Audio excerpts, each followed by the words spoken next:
S'il y a une carte de crédit par laquelle je dis à presque tout le monde de commencer dans la diaspora aux États-Unis, c'est celle-ci. La Chase Sapphire Preferred. 95 $ de frais par an que tu dépenses sur cette carte. Et avec, j'ai fait beaucoup de voyages. J'ai voyagé un peu partout en business class dans le monde sans payer mes billets plein tarif. Et dans cette vidéo, je te montre exactement pourquoi c'est la meilleure carte de crédit aux États-Unis, la porte d'entrée pour beaucoup de gens dans la diaspora et ce que tu peux faire avec son énorme bonus de 100 000 points que tu reçois en ce moment. Et surtout, je vais te montrer l'erreur que font quasiment tous les débutants quand cette carte rentre dans leurs mains. Celle qui leur fait perdre beaucoup d'argent, des milliers de dollars. Reste jusqu'au bout pour cela et tu vas découvrir comment maximiser avec cette carte.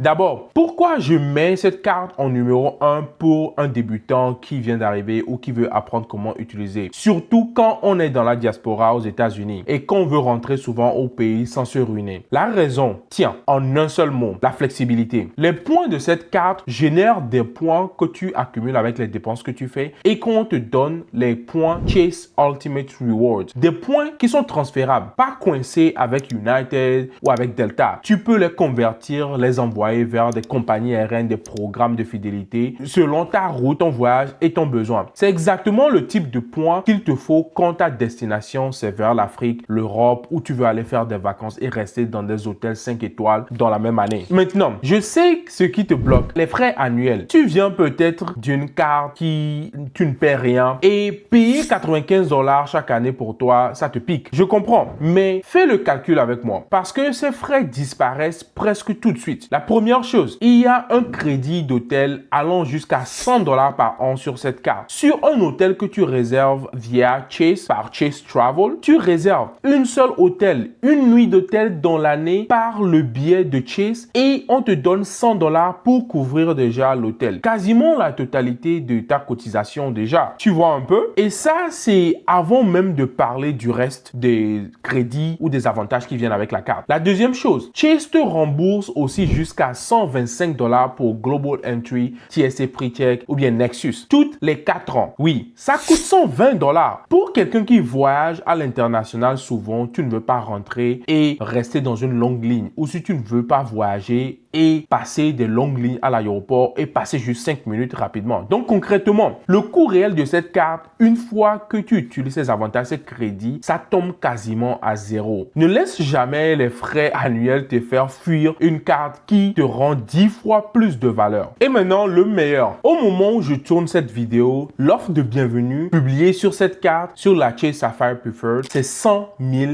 points de Chase. Après que tu aies dépensé 5 000 $ de dépenses en 3 mois, 100 000 points. Et tu sais ce que tu peux faire avec ça? Pour une carte qui te coûte 95 $ encore une fois. C'est l'une des meilleures offres de l'année sur cette carte, sans te mentir. Mais attention, il y a une règle et c'est très important. Si tu as déjà reçu un bonus sur une carte de Chase Sapphire ou Chase Sapphire Preferred dans le passé, tu ne peux plus prendre ce bonus. Tu n'es plus éligible. La bonne nouvelle, c'est que Chase te le dit en général avant que tu valides ton application, ta demande sur le site de Chase.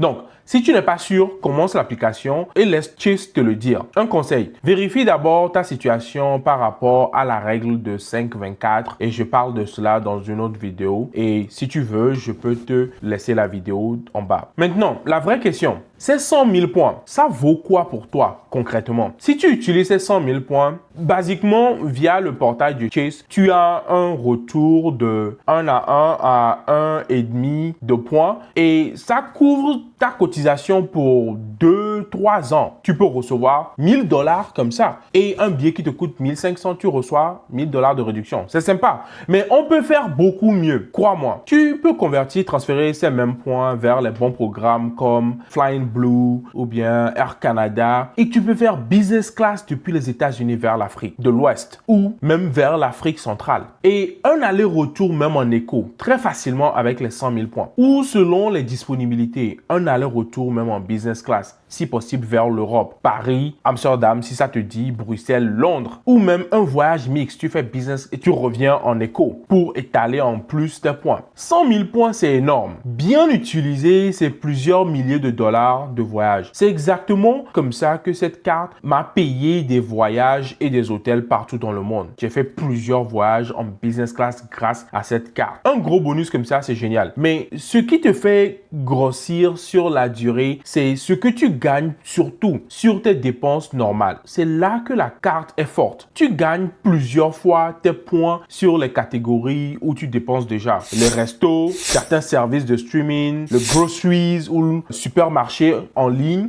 l'essence et recharge de ta voiture électrique. Les locations de Airbnb par exemple. Plusieurs points par dollar sur les voyages aussi. Tu vois, c'est comme ça que tu maximises tes dépenses que tu fais déjà en utilisant ces cartes. Et regarde bien où tombent ces catégories. Ce ne sont pas des catégories que tu dois aller chercher ailleurs. Non, c'est ce que tu fais déjà. C'est ce que tu achètes déjà chaque mois. Tu vas au resto, n'est-ce pas? Tu payes pour Netflix, tu payes pour peut-être Hulu, Disney, Fox One, HBO. Tu commandes déjà tes courses en ligne, n'est-ce pas? Peut-être Uber Eats, ta nourriture en ligne. Ce sont des points que tu peux accumuler et payer ton voyage en business class dans le futur. Un foyer, par exemple, qui dépense 1500 dollars chaque mois, comme leurs dépenses de nourriture à Costco, par exemple, ou dans un supermarché Kroger. C'est raisonnable selon la taille de la famille. 2, 3, 4 personnes dans la famille. Tu accumules des dizaines de milliers de points chaque année. Sur pilote automatique, en utilisant cette carte, tu ajoutes ce bonus de bienvenue de 100 000 points dessus et après un an, tu es assis sur un solde de points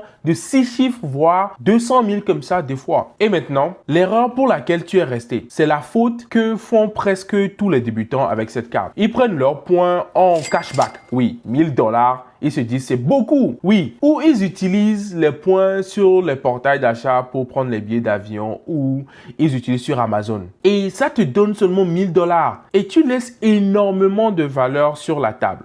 Je vais te montrer la mathématique tout de suite. Avec un exemple simple. Prends un vol que je réserve souvent. Okay? Via le portail d'achat, ce vol-là, si tu veux le prendre 65 000 ou 70 000 points, tu dépenses, on va te donner 700 dollars. Mais quand tu transfères ces 110 000 points vers Air Canada, par exemple, un programme de fidélité, un partenaire de Chase, tu peux faire business class. Des fois, si c'est cher, c'est 80 000. Le même vol, la même date, le même siège te coûte moins cher et tu as plus de valeur. La différence, c'est tellement énorme que dans certains cas, tu payes un aller-retour même devant pour le prix d'un seul aller simple en éco via le portail ou en utilisant et en prenant le cashback. Oui, je sais. Quelqu'un est déjà en train de taper peut-être dans les commentaires et les taxes que tu payes. Tu as raison, oui. Tu payes les taxes quand tu réserves avec les miles. Et il faut toujours regarder les taxes, c'est important. Mais le principe reste. Le transfert, c'est là que la vraie valeur, tu vas recevoir. Si tu as repoussé ça parce que ça te stresse, c'est ton signe. Commence à transférer tes points, apprendre comment transférer et tu vas pas le regretter. Et il y a aussi des avantages dont on parle trop peu et qui justifient la carte après la première année. Une couverture sur les locations de voitures. Par exemple, assurance quand tu loues une voiture. Et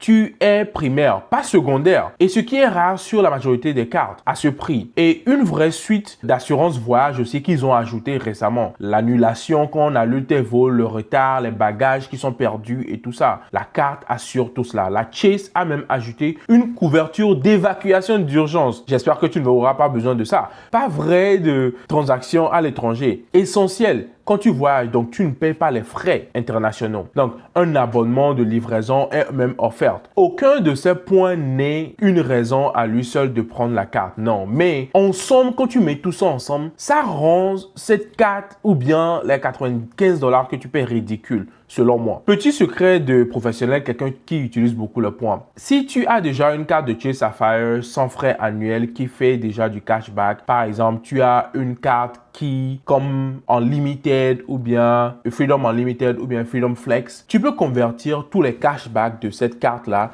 et les ramener dans la Chase Sapphire aussi. Tu couvres toutes les grandes catégories en ayant 2 ou 3 cartes de Chase. Donc, ça te donne plus de multiplication parce que, par exemple, la Freedom te donne 3 points dans Grocery directement, mais la Sapphire te donne ça en Grocery en ligne supermarché en ligne. C'est une bonne combinaison de deux cartes incroyables, efficaces que tu peux faire et tu peux accumuler 1,5 points par dollar avec la Freedom et Sapphire, tu accumules 1 point. Donc, tu peux maximiser en ayant les deux cartes. Alors, est-ce que tu devrais ajouter cette carte à ton portefeuille? C'est la question que tu te poses. Pour la plupart d'entre vous qui regardez cette vidéo, oui, pour un débutant, tu as besoin de cette carte.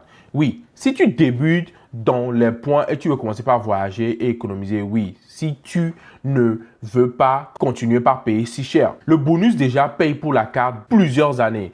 Et si tu as déjà une carte de cashback de Chase comme la Freedom Don et tu peux les associer. Le seul cas où je dirais de passer et de ne pas prendre, si tu as déjà la grande sœur, la Chase Sapphire Reserve, parce que les deux se chevauchent beaucoup. Mais aujourd'hui, tu peux avoir les deux sans problème et avoir le bonus. Donc, pour la première année, c'est déjà une bonne carte. Si tu veux que je te guide pas à pas pour atteindre le bonus proprement et transférer tes points et te montrer sans stress, tout est dans ma masterclass gratuite que je fais presque chaque semaine. Le lien, c'est dans la description. Et pour la communauté, j'ai aussi une communauté privée. Il y a presque 500 personnes de la diaspora, des gens dedans qui apprennent comment voyager pour presque rien du tout. Alors, mets dans les commentaires ce que tu penses de cette vidéo, de cette carte et si tu veux avoir accès à ma communauté. Abonne-toi, active la cloche pour YouTube et regarde ensuite ma vidéo sur les 3 cartes que j'utilise depuis les États-Unis. À très bientôt.